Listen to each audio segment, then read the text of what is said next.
Very gray. So, as the school year draws to close and the warmth of summer approaches, we wanted to create a space for teachers to pause, to reflect, and renew.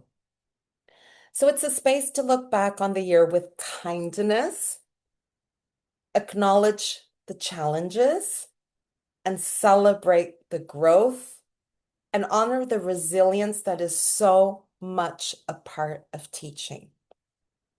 So, rooted in mindfulness and compassion, today's event invites us to reconnect with our sense of purpose and well-being. Through shared experiences, reflective practices, and meaningful dialogue, we hope to explore how we can cultivate presence, both in the classroom and in ourselves. So, the theme also carries the uplifting energy of summer. Light, possibility, and restoration. Perhaps this morning can offer us a chance to shift perspective, rediscover some joy in teaching that sometimes we kind of lose throughout the year, and carry forward a renewed sense of optimism. So, thank you once again for being here. Here comes the sun, and with it, perhaps a chance to begin again. So before I introduce our first speaker, I'd like to tell you that as we move throughout the morning, um, we'll be using the five senses as a gentle way to get to know each of the speakers a little bit better. We've got five speakers, we've got five senses. Okay, so now it's my pleasure to introduce you to our first speaker. So our first speaker is Zeynep Koçali, and Zeynep is joining us from Turkey.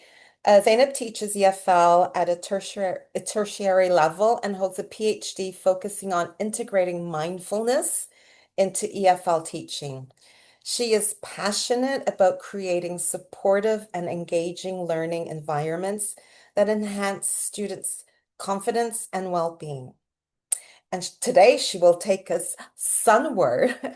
I like that sunward, on a mindful journey back to curiosity. But before we begin, we're starting with the senses, Zainab. And our first sense for you, the sense is taste. So my question is, what food, and the question is for everyone as well. So what food reminds you of summer? Hello, everyone. Good morning. Okay, before I share mine, I already see lots of similar or same answers from the chat box.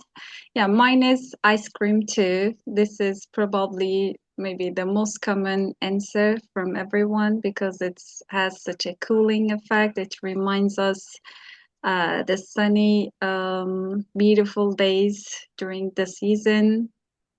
Yeah, it's the same for me. But when I first heard the question and when we were designing this five senses format for the mini conference, I immediately thought of ice cream as an answer. But later, when I was designing my talk today, which is mainly on curiosity, I I found another relationship between my talk and the sensation of taste, ice cream for me. Most people love ice cream, and we have favorite flavors, yeah, strawberry, vanilla, chocolate, whatever.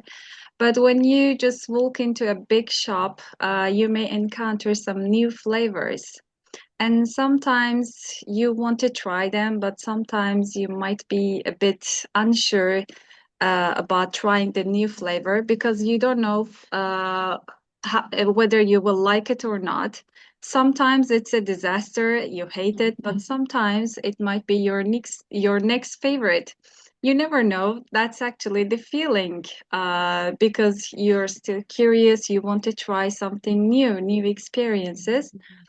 So that's the second connection I actually establish between today's talk and the sensation of taste today. You've So actually let's, just set a challenge for all of us. yeah, After the conference, we're all going to go and find a new flavor of ice cream. All right? Try a new flavor. So over yeah. to you, Zainab, then, your session. That's a nice challenge. I think most people will love it. Okay, let me share my screen now with you. Okay, so today we'll be talking about Sunward. And actually, I'll try to take you to a mindful journey back to curiosity. One moment, please. Uh, So, hello and good morning again. I'm Dr. Zeynep Koçeli from Turkey. I teach at a state university at English Preparatory Program for 10 years. And for the last 6 years, I've been working on mindfulness and how to integrate it into foreign and second language classes. Um, yep, here is the content for today. Around the curiosity concept, I wanted to focus on three main themes, which are self-compassion, growth mindset, and teaching with a beginner's mind.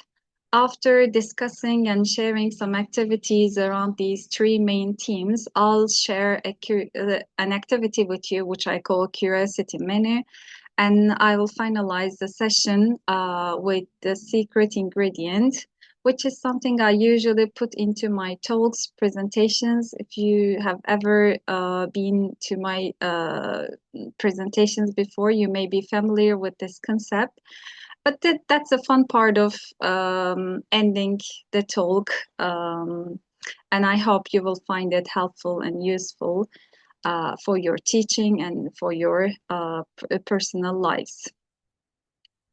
Okay. All right. So let's start with a question. Actually, during this session, I'll be asking you lots of questions because, the session is mainly about curiosity, learning, finding keeping the joy of learning forever. As we are teachers and we love to plant the seeds of curiosity in our students, but how about us? So I just want you to reflect on that question for a minute. If you wish, you can share your answers in the chat box, but it's just it's just up to you. So please think of something you purely learned it for the joy of it, with no outcome, no assessment, no lesson plan, or something that's assigned by the administration. So can you just think about it for a minute? And I'll check if I can see the chat.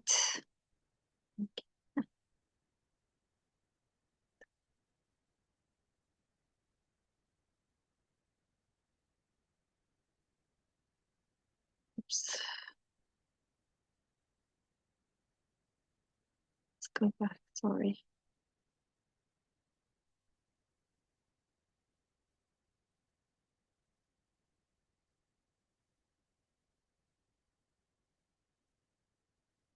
Okay, I can see some answers in the chat box. Learning how to play the ukulele. Any recipe? Learning Arabic on Duolingo. Learning Japanese for fun.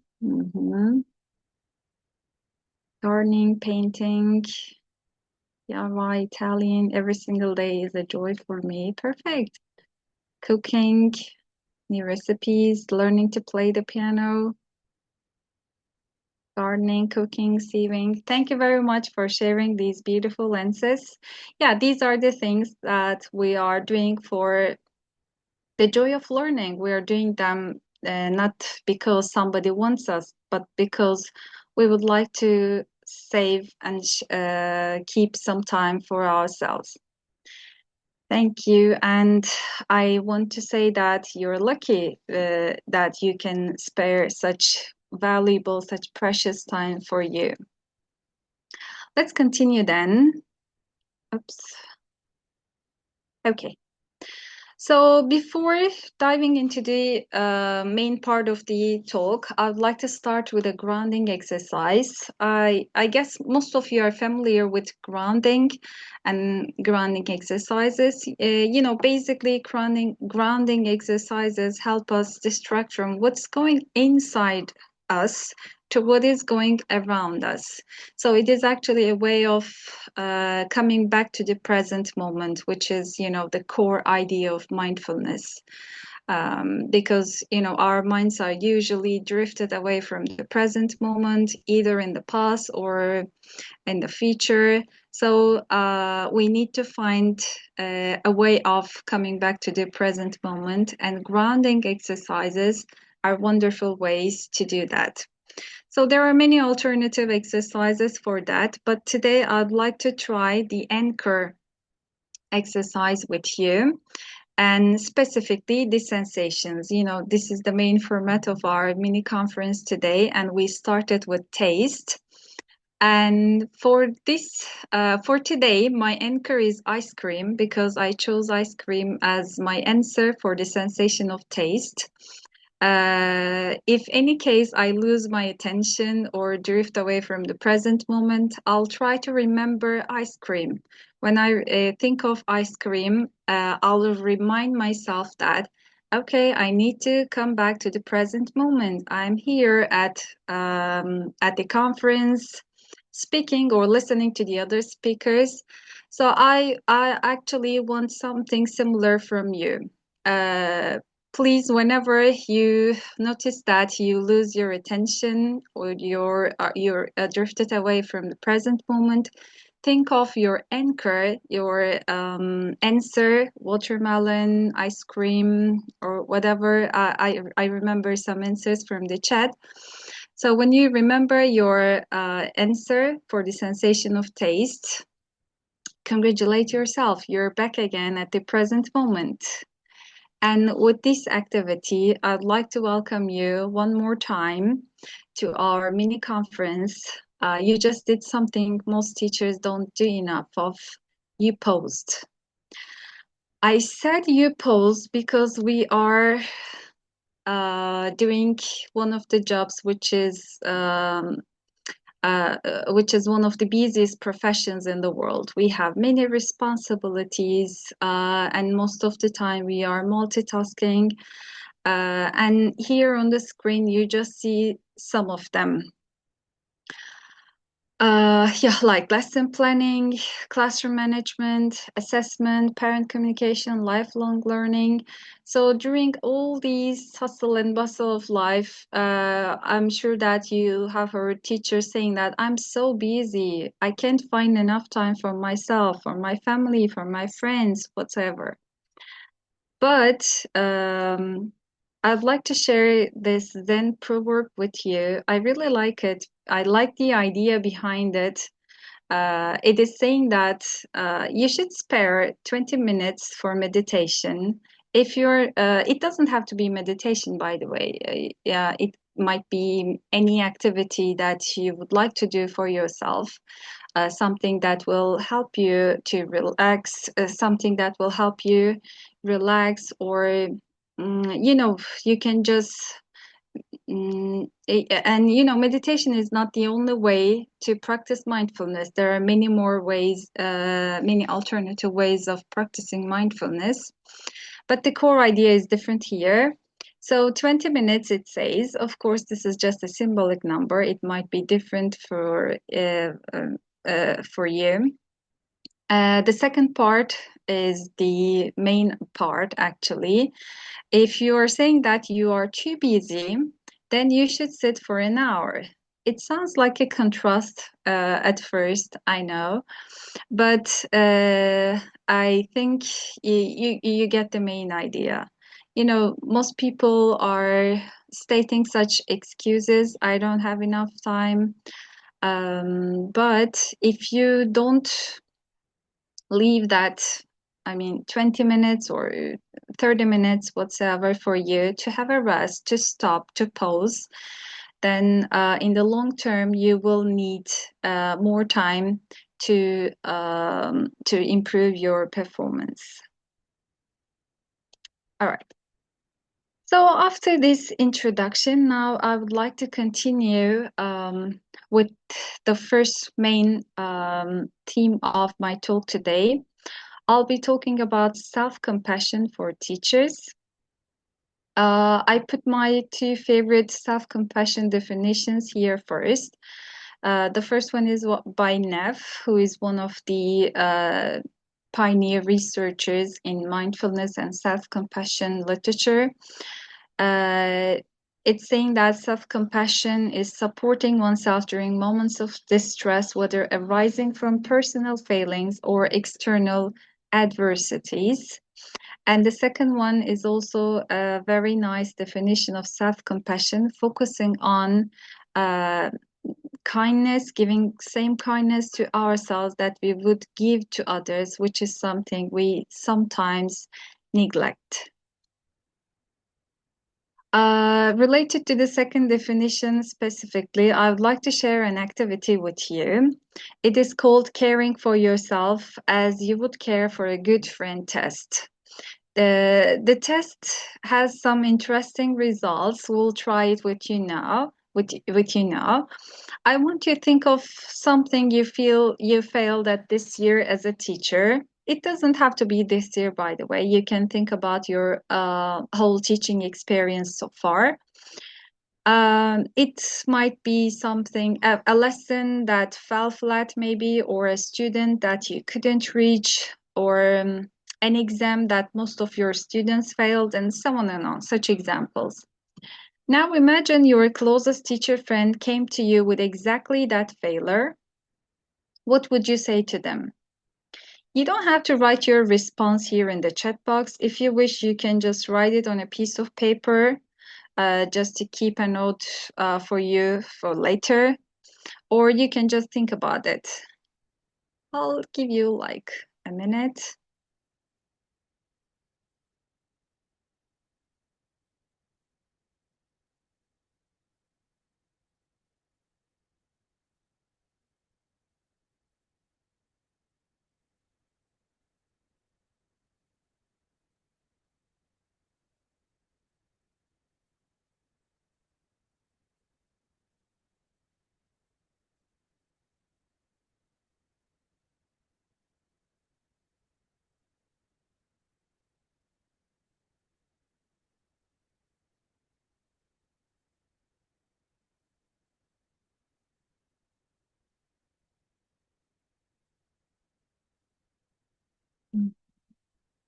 Yes, I can see some answers in the chat. They are all positive, reassuring statements because we want to help our friend. Yes, like don't worry. We do our best. Yeah, we tried our best. Keep going. Yes. So there is nothing surprising here because we try to show the kindest and the most compassionate version of ourselves to our beloved ones because we care for them and we want them to be happy. Believe in yourself. I'm with you. Okay, all right, perfect. Thank you very much for sharing. Okay, let's continue. Oh, I can't move. Why not?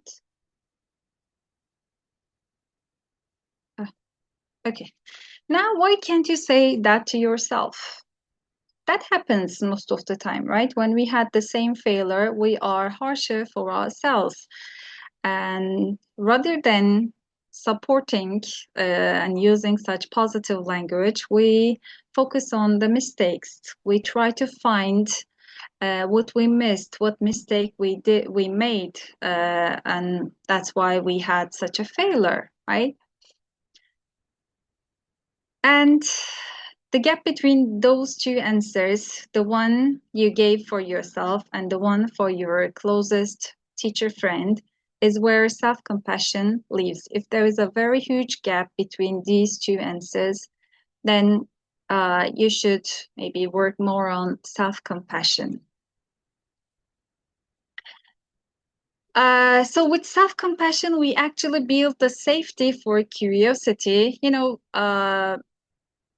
Uh, by curiosity, we mean the the joy of learning, the joy of continue learning. And sometimes it might be risky because we don't know what will happen at the end when we try something new or when we try to learn um, something new, because the result, the outcome is not quite clear most of the time. So first, we need to create the safety for this. We can do that with self-compassion practices. And after that, we'll continue with growth mindset. This is another term that I think most of us are familiar with, and we have very um, familiar understandings about growth mindset. And the researcher, Dweck, actually, she says that growth mindset is so popular and so common that it is it is such a paradox that it is also the most misunderstood concept in education. In the visual showing a comparison of growth and fixed mindset, you can see some examples. Like in a fixed mindset, you can think that failure is the limit of my abilities, but a growth mindset can say that failure is an opportunity to grow. So two different understandings of the same concept, which is failure in this example. And she also says that we all have fixed mindset triggers. No matter how much growth mindset you think that you have, we have to accept that, of course, we have some fixed mindsets, and we'll be talking about them in the following slide. And we'll also talk about the fixed mindset persona, and I will offer you an exercise and activity for that. And finally, which is quite we're talking about something quite obvious, that growth mindset gives you a richer sense of who you are, because with growth mindset you continue reflect on yourself, and you continue to discover, explore new ideas, new possibilities, and new experiences. So let's now have a look at some specific triggers that might push even the most growth-minded people into defensiveness.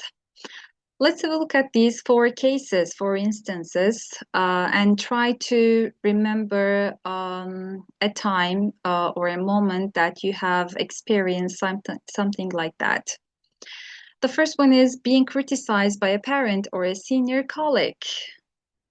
Watching a younger teacher seemingly do it better, or trying something new in class and it failing publicly, feeling like you haven't grown in years. So they all sound quite disappointing, right? So when we experience something like this, we might feel disappointed, humiliated, and we can directly start defending our actions, especially when criticized. And probably you have experienced one or some of these in your teaching career so far. These are very common instances in our profession, I think. Okay, so these are just some examples. Now I would like to think about your fixed mindset triggers. What do you think can trigger your fixed mindset? What makes you feel defensive or shut down? Again, this is a reflection question. First, I want you to think about this on your own. If you volunteer, if you wish, you can share your answers in the chat box with us so we can maybe reflect on them together. So I'll give you another minute to think about that question.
Thank you very much for taking your time to reflect on that question.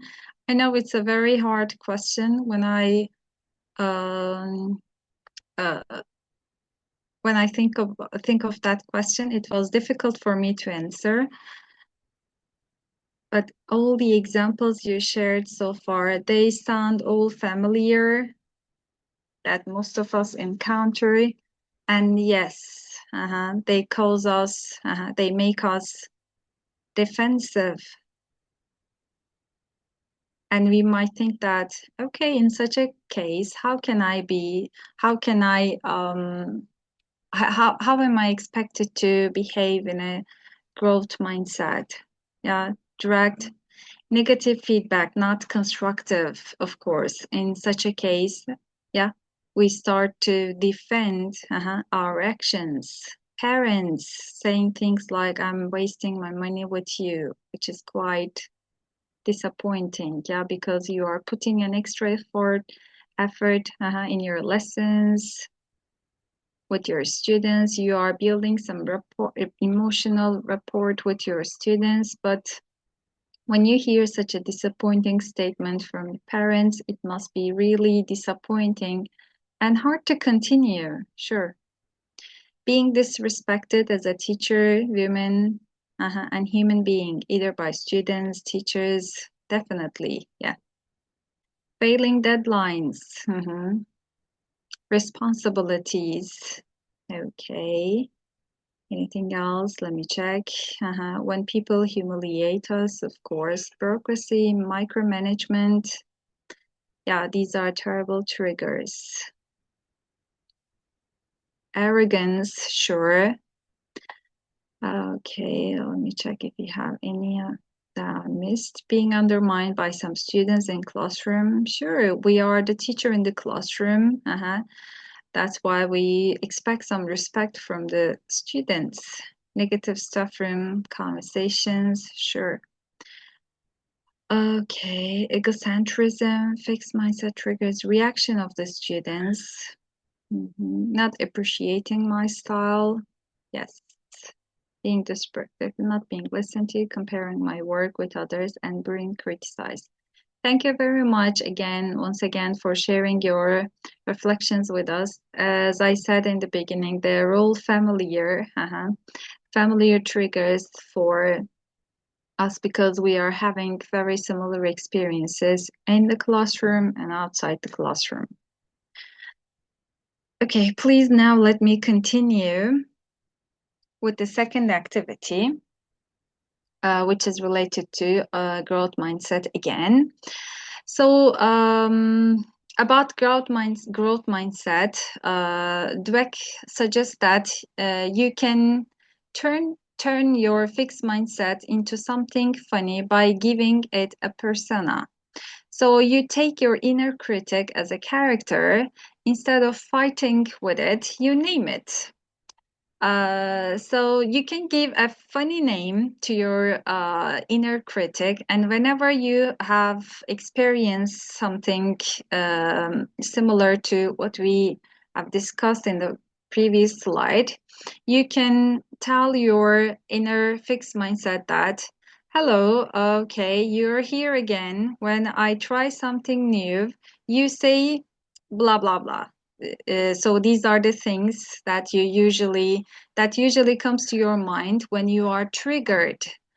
And you can say that when I hear it now, I say back, thanks for trying to protect me, but I've got this. Don't worry, I can deal with this.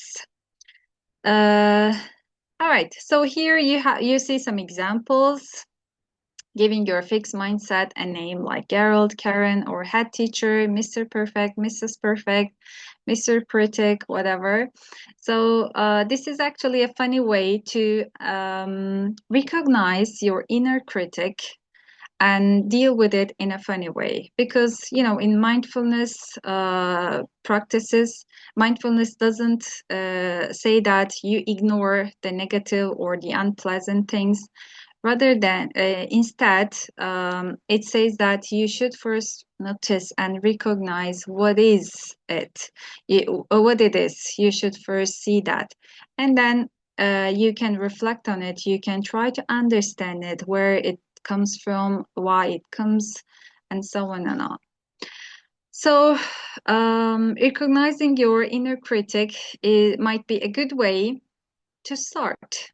Yeah, Miss Perfection, of course. A nice name, yeah, for the inner critic. If you think that everything must be perfect. Yeah. All right. Let's continue with the last activity for growth mindset, which is quite actually a popular activity. Maybe you have tried it in your classroom with your students, but let's now try it on ourselves as teachers, the not yet practice. So we are human beings. We all have weaknesses. That's quite natural. But adding just two words might be magical, because yeah, being aware of your weaknesses is actually a good step, but after that step, yeah, we need to be working on that, doing something for that. And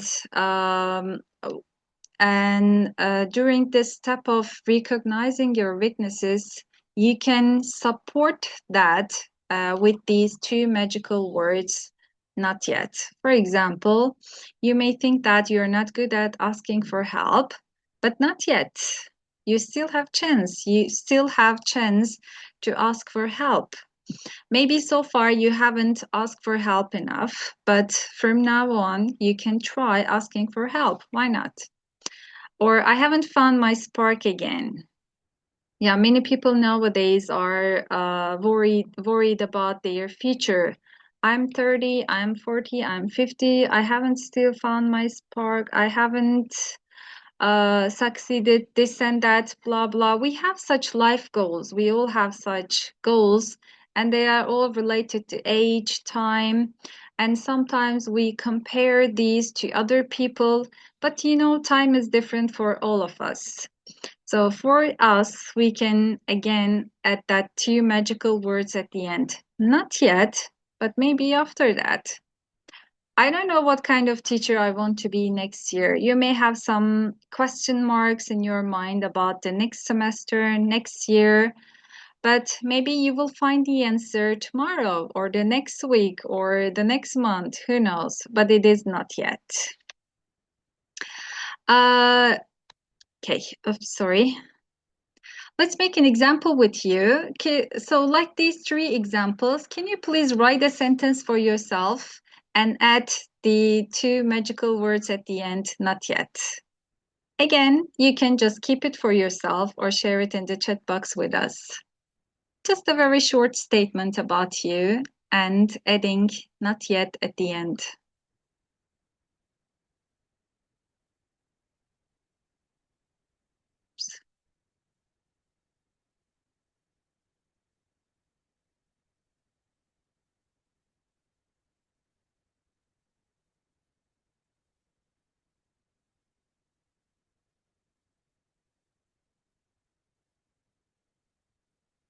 Wait for the traffic sound.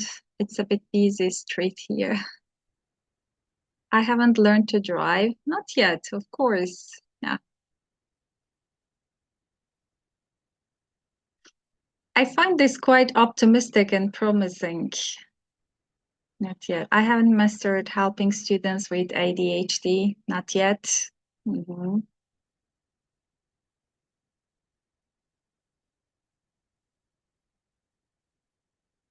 I can't draw. Not yet. Mhm. Okay. Thank you very much. Let me check my time. Okay, let's get continue. I'm not confident, not yet. I haven't to say no. I don't know how to say no, not yet. Okay, thank you. Thank you very much for sharing again. Okay, remember your anchor. It was ice cream for me. Please remember yours. And if you have ever lose your attention at any time, please come back to the present moment. You are with us again. Okay. Şimdi, now I'll talk about my final main topic. But before that, let's quickly have a look at the attitudes of mindfulness. I think most of us are familiar with mindfulness. Basically, we can say that it is paying your attention on purpose in the present moment, openly and non-judgmentally. And here you see a list of attitudes of mindfulness, but in today's talk, I'll be focusing on beginner's mind. It matters for teachers because we will discuss it using these three statements, three arguments, let's say. And at the end of each argument, we have a question mark because I don't know the exact answer. We might have different or alternative possibilities. So the more we know, the fewer possibilities we see. It might be true, but it might not. So we just need to discuss it thoroughly. Or autopilot replaces curiosity. By autopilot in teaching, we can think about the activities we do as a routine without thinking on them too much, like every morning doing the same thing, or every year doing the same activity without adapting or changing it based on the student profile, needs, and so on. Or not knowing is not weakness, it's the beginning of real learning.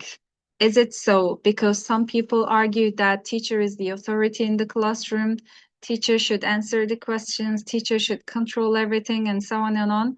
But is it really so? I would like to share a sample study with you very shortly.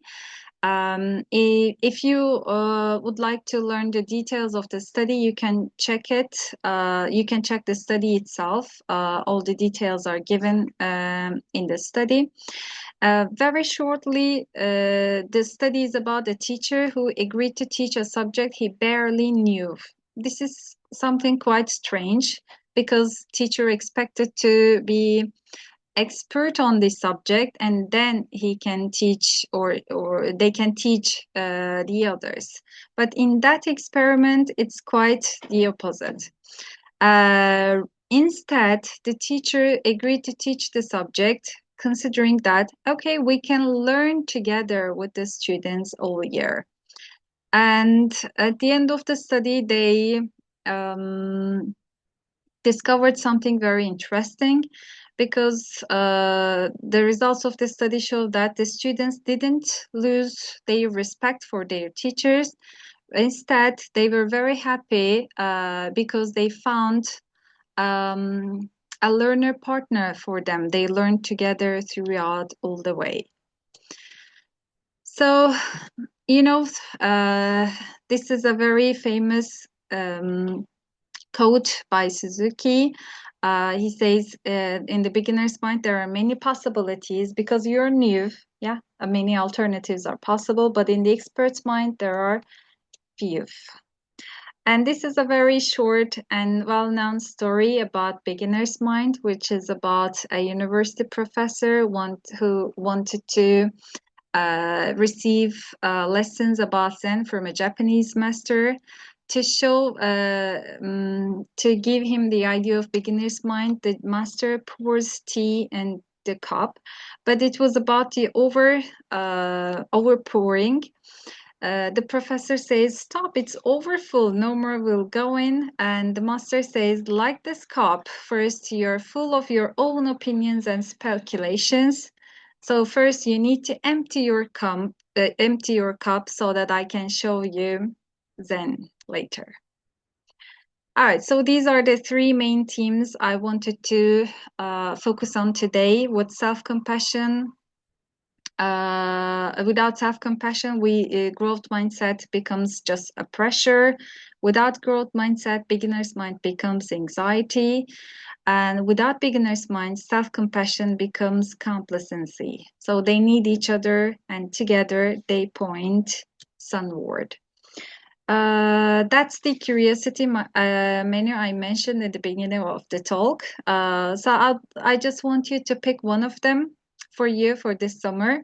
Something that creative or something you have always wanted to read or learn, somewhere you have never been.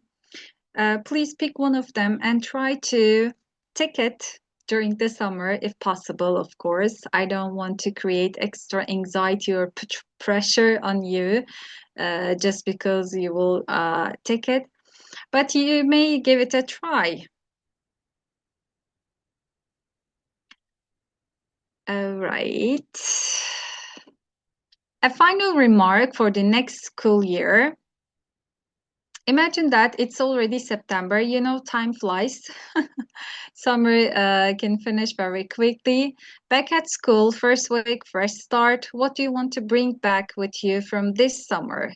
It doesn't have to be a strategy or a technique. It might be a quality, a feeling, or a version of yourself. So just think about it, and if possible, you may write it down to keep it concrete for you. Like you can end this sentence. This September, I want to bring back what? What is uh what is it for you? Okay, and yes, finally, secret ingredient, because this is something that teachers and students ask all the time. What's the best method, best strategy? And for students ask about the best material and so on and on. But I love this moment from the animation Kung Fu Panda. If you have watched it, you know that Panda was asking about the secret ingredient to his dad.